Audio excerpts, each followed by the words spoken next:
Hello everyone. This episode actually does not take place in this boatyard.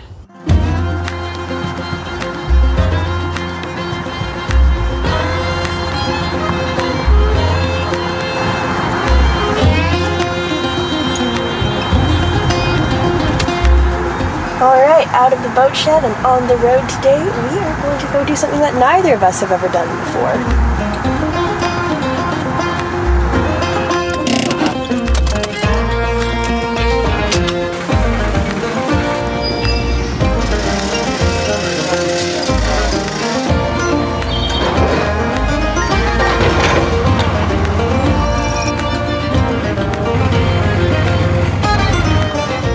A few weeks ago, we got a message from one of our patrons.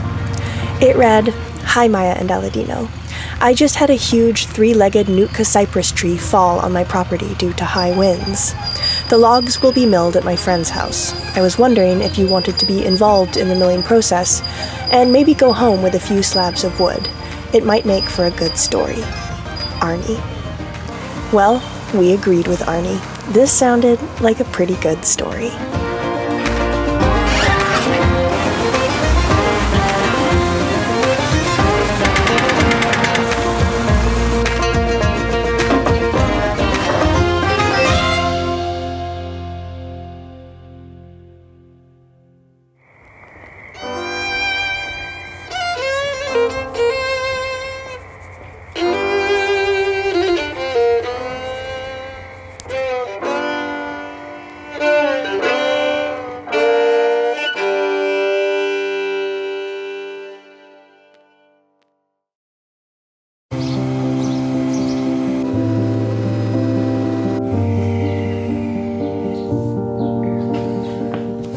In our quest to refit our Cape George sailboat, lumber sourcing and selection has been a big part of it. You may remember the episode where we visited Edensaw Woods and became overwhelmed with possibilities and ideas. Or the episode where we carefully inspected, selected, and resized the lumber needed for our deck beams. So when our patron Arnie invited us to come mill the tree that had fallen on his property, we were really excited. Neither Aladino nor I have ever seen a mill in action before. And plus, I was really excited about the storytelling aspect of this whole thing. It's sort of like a tree-to-table situation, or tree-to-bench, or to door, or to whatever else we decide to use it for. The point is, I liked the idea of following the story of this one tree all the way from Arnie's yard to wherever it'll end up on our boat after. So, we arrived to the sawmill one sunny morning, not totally sure yet what the day would bring. Good. Yep. Operate it. Really easy. It's got all the telltale signs of a bad blade. The moment we arrived on the property, we found ourselves in a whirlwind of activity. This is Chris. Okay, my name's Chris. And his brother, Ryan. Alright, my name is Ryan. So me and my brother picked this mill up now about 8 months ago. This is all for home use. We've cleared some land here behind us, and we've got some log decks made up of stuff that's either going to be firewood or we can cut it and mill it. So we've been trying to do that, and so far it's been paying off. Chris and Ryan have known Arnie for a long time, so when Arnie's tree blew over, they were happy to help him mill it. And Arnie was kind enough to get us involved. Hi, I'm Arnie, and I started following Magic Carpet a couple of years ago, pretty near the beginning, and I was so impressed with the quality of video and storytelling, I decided to become a patron. And it just so happened that I had an Alaska yellow cedar blow down last January in my yard. This has actually 2 legs that were standing. There were 3 legs altogether with a common trunk. 1 leg came down. The other 2 legs were threatening to fall down on my home, and so I had to take those out. And so I negotiated with the arborist to save some of these logs. It's pretty exciting to see the whole process, and having researched Alaska yellow cedar, that it's commonly used on boats, I contacted them to see if they had any interest in some of my wood, and that brings us to today. And today was looking pretty exciting. These huge yellow cedar logs were about to become beautiful slabs of wood.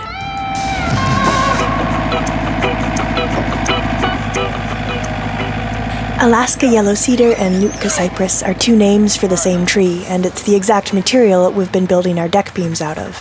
However, this particular tree isn't destined for deck beams because freshly milled wood has to dry for quite a while before we can use it. This will be for future finishing projects down the road.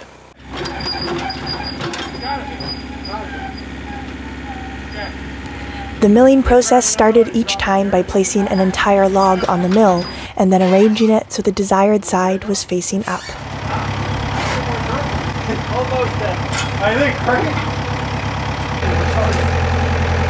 Nowhere.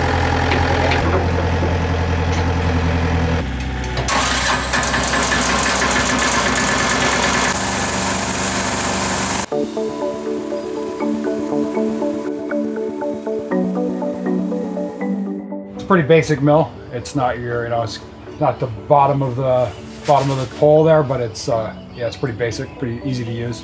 It's a manual mill. You got to walk alongside of it and turn this handle as you move the head over the logs. It's got a lot of power. It's got an upgraded diesel motor, Kubota. It's a great little 10-horse diesel motor. We love it. A reservoir that helps cool the blade. It's trailerable, so it makes it easy to get into other people's property or remote places and still get the lumber out of it that you want. There's not really a lot else on it that's upgraded. It's pretty basic, but does what we need.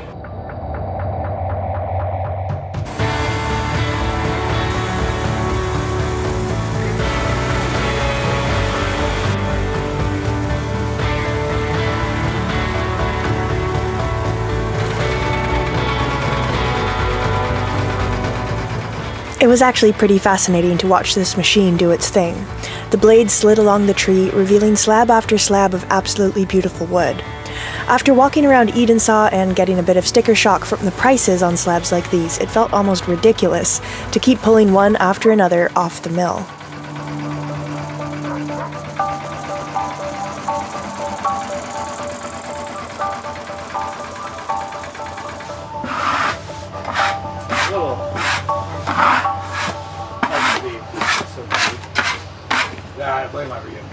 After pulling each slab off the mill, we scraped off the sawdust, revealing the gorgeous patterns beneath. This color will definitely fade with time.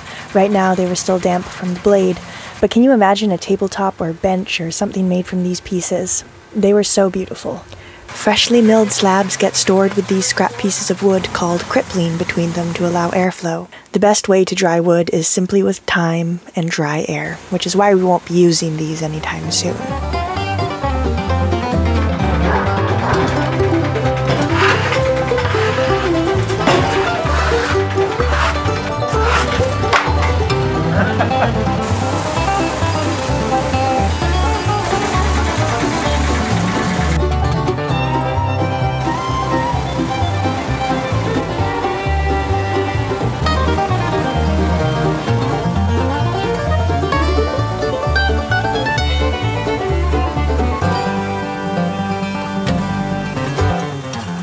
Once you understand the basics, the rest gets pretty repetitive. The hours slid by and the slabs of wood kept stacking higher.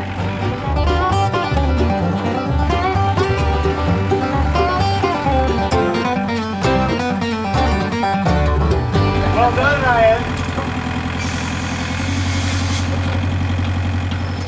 Prove it. The fuck? Yeah. Yeah. It looks blue, but that's just in your skin. Yeah. No, I was actually watching something about that. That's like, that's one of those myths. It's a myth.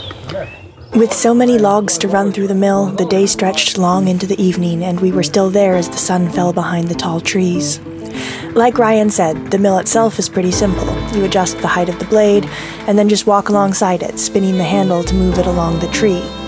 It's a repetitive task, but it somehow still felt exciting. Chris and Ryan had an infectious can-do attitude, and if I'm being totally honest, the whole thing felt quintessentially American. That kind of try it and see, hardworking, build something from nothing sort of attitude that I've always associated with the old American dream trope. Get some land, cut some trees, drag them around with your truck, mill them yourself, build a cabin, get some horses, the whole deal. I love the culture from this part of America. I love the fact that when we tell people we're refitting an old boat, nobody seems terribly surprised. Everyone has a backyard project or two on the go. More often than not, they'll tell us where we can buy the best parts or who we can talk to that's already done something similar. With the fading sun casting its shadows over the sawmill, I felt a whole lot of love and appreciation for this place where I grew up. The Pacific Northwest has its own unique culture again. It's a motley crew of forest dwellers and beachcombers who come home every night with dirt under their fingernails and some of the freshest air in the world filling their lungs. I often feel that there's absolutely nowhere I'd rather be.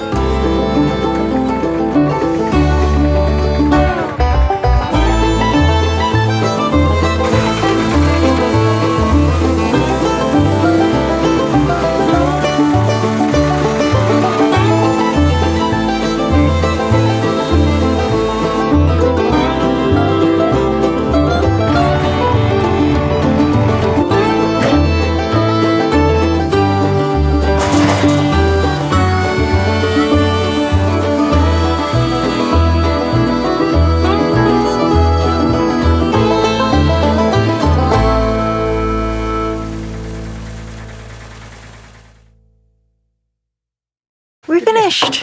Huh? We're finished. Yeah, quite a stack, Kate. This is incredible. This was all from the wood we cut today. Yep. It was time to head home. So now we've got a few really beautiful Alaska yellow cedar slabs sitting in our boatyard slowly drying out. We've got a lot of time to imagine all the ways we can use them, and whatever we do use them for will automatically be gifted with a pretty great story to tell. Huge thanks to Arnie, Chris, and Ryan for making this all happen. Huge thanks to you for watching, and huge thanks to our patrons for making these episodes possible every single week. Extra thanks to these folks who always go above and beyond to ensure the future of Magic Carpet Productions. We'll see you all next Friday.